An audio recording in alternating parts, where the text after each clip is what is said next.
Hello বন্ধুরা, কেমন আছো? আশা করি ভালো আছো। আমিও খুব ভালো আছি। নতুন একটা ভিডিওতে তোমাদেরকে স্বাগত। আর দেখুন, আমার মা মেয়ে দুজন বেরিয়ে পড়েছি। এখন যাব একটু ঘুরু করতে। বাড়িতে বসেই ছিলাম, তো বৌদি ফোন করলো, বলল যাবে, আমরা মন্দিরে যাব। তোমরা তো সবাই জানো যে বৌদির বাড়িতে রিয়াঙ্কা দিদিভাই আর দাদা এসছে, তো ওনাদেরকে নিয়ে বৌদি এখানকার একটা কাছে একটা মন্দিরে ওনাদেরকে ঘুরতে নিয়ে যাবে। আর ঘোরার কথা বললে কি হয়, তাই মা মেয়ে দুজন বেরিয়ে পড়ল। মন্দিরে যাব। তোমরা সবাই আমার সাথে থাকো, ব্লগটা দেখতে থাকো, তোমাদের খুব ভালো লাগবে। ওকে।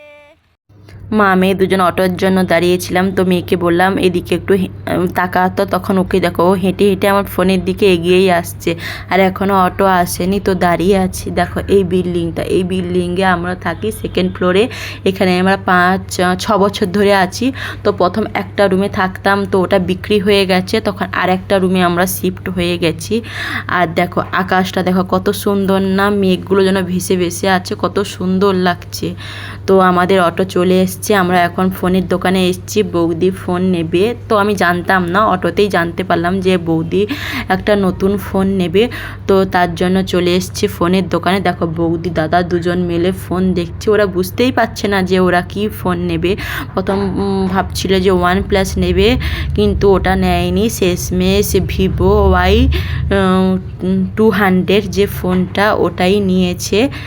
আর আমি তখন ঘুরে ঘুরে দোকানটা পুরো ভিডিও নিচ্ছিলাম। তো সেখান থেকে বেরিয়ে চলে এসেছে রিয়াঙ্কা দিদিভাই। আমার মেয়ে আর অনুকে একটা জামা গিফট করেছে, বারণই করছিলাম যে দিতে হবে না, বলছে না এসছে, না দিলে কি হয়। তো দুজনের জন্য একটা জামা কিনে তারপর চলে এলাম মন্দিরে। তো আমরা সানডে হলে এখানে ভিড় প্রচুর, মানে রবিবার হলে প্রচুর ভিড় হয়, কিন্তু আমরা অন্য দিনে এসেছিলাম না, সেই জন্য তত একটা ভিড় নেই।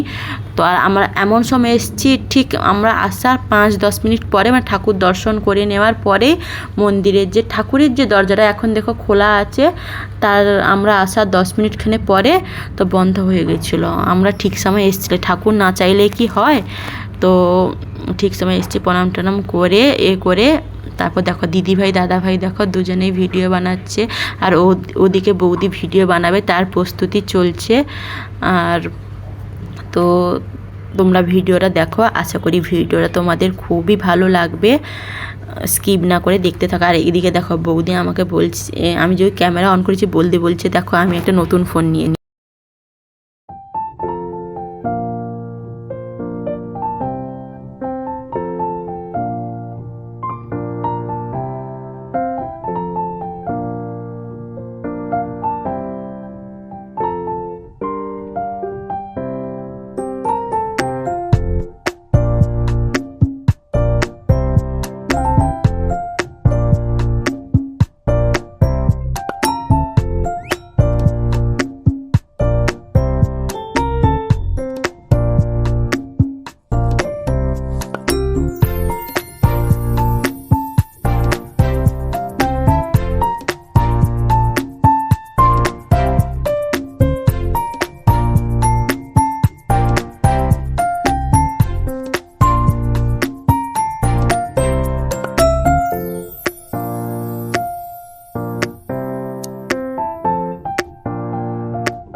ঠাকুর দর্শন করে মন্দিরটা পুরো ঘুরে আমরা এখন চলে এসেছি কিছু খাওয়ার জন্য। এখানে অর্ডার দেওয়া হচ্ছে, আর আমি সেই সুযোগে ছোট্ট একটা ভিডিও বানিয়ে নিলাম। আর তোমাদের তো বলাই হয়নি আমরা কোথায় এসেছি। মন্দিরটা হলো স্বামীনারায়ণ মন্দির। তো এখন দেখো ফুচকা চলে এসছে, ফুচকা 3 প্লেট এসছে, সবাই মিলে খেলাম। আর যত এখানকার ফুচকা খাই কিন্তু দেশের ফুচকার স্বাদই আলাদা। তো ফুচকা খেয়েছি, নুডলস খেয়েছি, ধোসা খেয়েছি, সেটার ভিডিও আর নেওয়া হয়নি। আর বলেছিলাম না রিয়াঙ্কা দিদিভাই আমার মেয়েকে একটা জামা গিফট করেছে, সেটা হলো এই জামা আমার মেয়েকেও দিয়েছে, অনুকে দুজনকে সেম জামা দিয়েছে। ওকে, তো যদি ভিডিওটা তোমাদের ভালো লাগে তাহলে লাইক করো, শেয়ার করো আর সাবস্ক্রাইব করতে ভুলো না কিন্তু। টাটা, পরে আসবো নতুন